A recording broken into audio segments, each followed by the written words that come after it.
কাঁচামরিচ আমরা দেখলে অনেকে ঝালের ভয়তে খাইতে চায় না বা ভয় পায়, কিন্তু এই কাঁচামরিচের কিছু গুণ শুনলে আপনার আমার সবারও ভালো লাগবে এবং খাইতে মন চাইবে।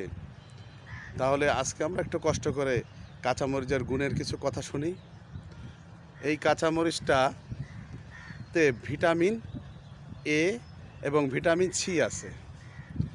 যেসব মহিলাদের রক্ত স্বল্পতা দেখা যায়, তারা যদি এই কাঁচামরিচ খায় তাহলে তাদের রক্ত স্বল্পতা দূর হবে ইনশাআল্লাহ।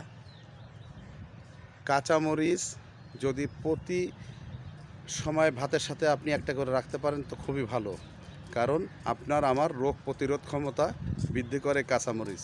কাঁচামরিচে আয়রন আছে, এই জন্য কাঁচামরিচ আমরা প্রতিদিনের খাবারের সাথে একটা করে রাখবো।